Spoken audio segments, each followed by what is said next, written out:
And Alex Earhart trying to defend from the 24 of Mike Bear Park for the lead. Going into the two final corners here. Two have been very strong, very consistent all race long here. Not a single mistake from any of these drivers. It's just been great racing. Yeah, Bergmark went a bit wide there. I wonder if his tires are not in the perfect condition. He seems to be struggling all in the second stint in every corner. Look at this. He again, he's way more on the outside than Earhart. Very, very tense between the two drivers here. These two obviously teammates, but they will throw everything on the line with each other here. This may be a precision round, but both of them are as hungry as ever to win. Oh, they want to establish themselves as number one in the team. Even though this is the preseason, you guys want to absolutely be on it. Your game here for the preseason because you've got about 15 races ahead of you, including those all-important Endurance Cup events, which are in length about 3 hours long. So getting the effort in now. Oh, there's another car off. That's another car off. Which one is that? I saw a car that went wide on the minimap. That is the 15 of Jonathan. That is the 15 of Jonathan Cook. Resemblance to his on-track position. He was just before in the pits. Oh no, that was Andrew Cook. My apologies. There, while Earhart seems to open the gap, while Bylos is alone in third place, continues to have the fastest lap of the race, while Niklas Karl doesn't seem to have an answer. He was first in the qualifying KO and took the pole position for the preseason run, but in the race he fell behind at the start. He did a great recovery, but doesn't seem to have the pace to match the sequence and the three SSC boys up in front, while Nicholas Cook is 1/10 slower than him back in P5. Yeah, I think that might be a part of the fact that because he's just burned up his tires, he's absolutely tried everything he can to try and catch up to these SSC Citroens. And I think it might be the fact that he's just really just burned out the tires. So I don't think anything could be really done here in terms of trying to catch back up to these Citroens. Like I said, there's about a few laps left to go in this preseason race for the Global GGT4C Championship. And Nicholas Cook, 2/10 faster personal best on the first sector, but not overall best. Wow. Yeah, honestly, the number 3 of Nicholas O'Grady, just after having a dismal start at the beginning of the race, has just immensely clawed his way back up into the 4th spot, just outside the podium spot. And at the end of the day, we're going to have a driver's vote on most popular driver's vote of the preseason event. So share your thoughts. Share your thoughts on the chat. Who is the driver of the day? Yes, that would be correct. For the preseason round. Now, lap 29, just 5 to go with Earhart up in front with Bergmark just behind him in P2. Then it's Fred Bylos. Just 5 seconds. Earhart has gone wide. Earhart gone wide. Bergmark wants to regain that first place. He can't. No, I think he's just going to stay behind. I think he's going to stay behind and just make sure he nurses his teammate on home. 24 going to get a run here. He tried to do a fake. Earhart diving, defending. Like, Bear Park's got to go to the outside. He wants to. Oh, he loses the braking point again! The switch off! Side by side. 24 and the 1 going side by side for the lead here. This battle's not over yet. Earhart did the mistake and allowed Bergmark to challenge him and go on the outside in turn 5 for the lead, but couldn't make it stick. Bergmark must be fuming with himself with that lost opportunity, huge opportunity for him to regain the first place in the race. He knew he had a shot to get back up to the lead, and he just Alex Earhart just did such an incredible job of defending that spot, even though he caused the mistake that he had. Earhart went double wide and again wider than Bear Park. The two are fighting like lions on the track.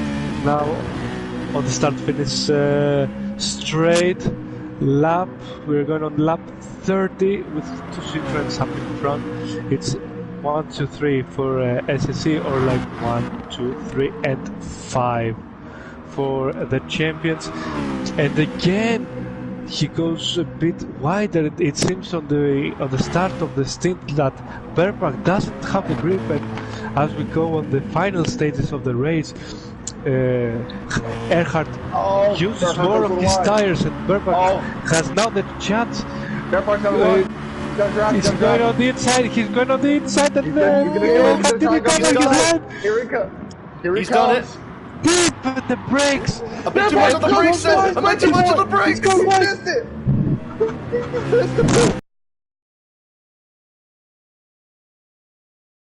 Right there from the.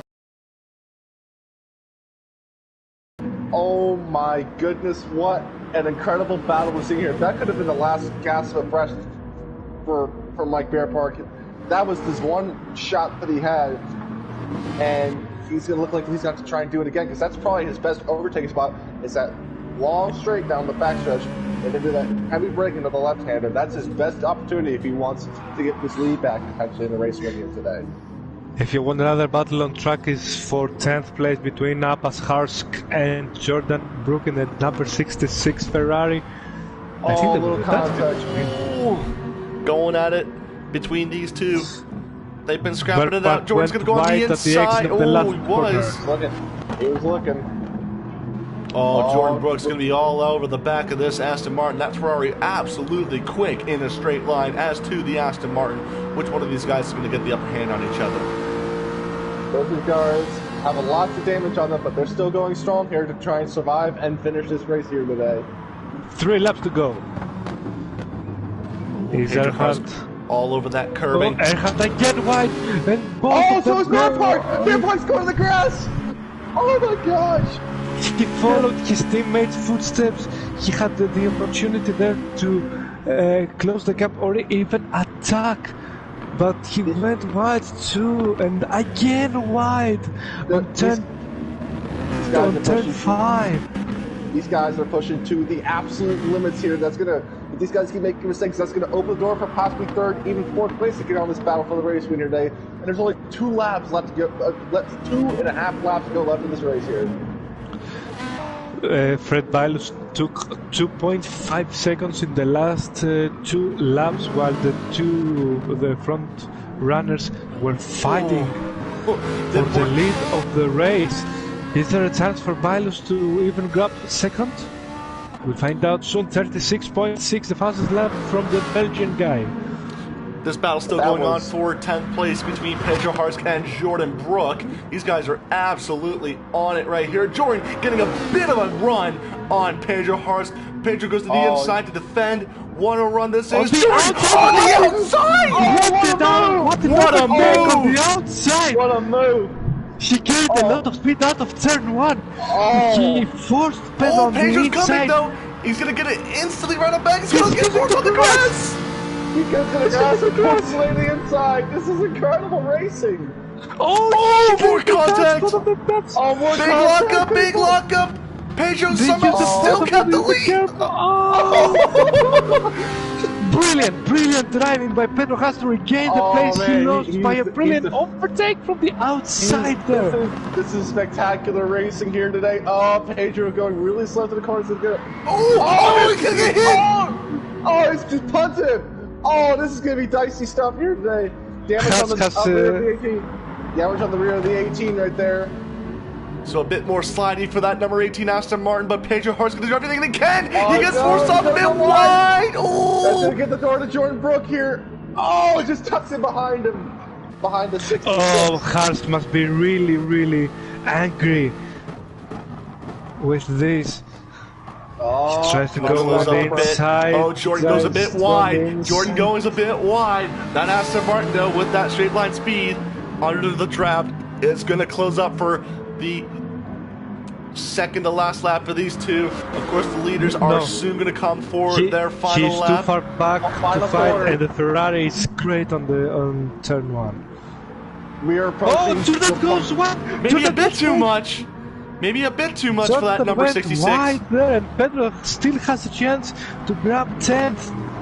The leaders have just gone by to take the white flag. Alex Earhart leading the pack across the line one last time here in this race here in that... Pedro in the slipstream. Harsh on the slipstream of Jordan Brook for 10. Will he go on the inside? No, he does not. No, he does not. Open lockup from the Ferraris again. The front right tire and then that hairpin once again making a big lockup doozy for these Ferraris. Also, word from race control: no penalty for that racing incident between the two cars. So Jordan Brook, although Pedro Hartz was given damage, it was deemed a racing incident by race control. So this battle still rages on with a clean slate between the two drivers. Meanwhile, up in front, Earhart has a clear gap over the second place of Bear Park, and Bailus is very close to the Brit. The Briton there. He is considerably close. Are we going to see a surprise? I don't think we're going to be a surprise here. And, of course, Alexander Earhart in the number 1. Of course, he has been an absolute star within this GGT4C championship. Of course, he's going to let the Jaguar's going to let him on by because I think he wants to get the checker flag pretty early. Coming through I don't think anything will change. Yep, coming through the final set of corners right now. It will most likely be another repeat win. He's actually going to slow up to the start-finish straight. It's going to be once again the number 1 Citroen of Alexander Earhart who takes the win. Another set of Citroens behind. PRT Nicholas Carl from behind, and then Nicholas Cook rounds out the top 5 in his number 0 Citroen. Great win for Starscream Enterprises, taking 1, 2, and 3. Great win for Alexander Earhart. What a drive! What a fight with his teammate Mike Burpark, who finished P2, and in fact Bailus, even though he had damage after the lap 1 incident, he fought hard, he had great strategy, and finished off the podium. Clip sweep for the Citroens. Well, I think if you want to say if this is the best of the rest in Formula One, this is definitely it. It's going to be Luke Mitchell in the 939 BMW M4 taking a really comfortable and solid P7 finish here today. Rob Schauer in the 3rd PRT competition Ferrari, the number 14, will come home for P8. And then Paris Siafakas, the highest placed race car for the New Union Race Club. This new team looking to start something fresh and simple for the new season. Paris Siafakas. Great drive from Siafakas who finished P9.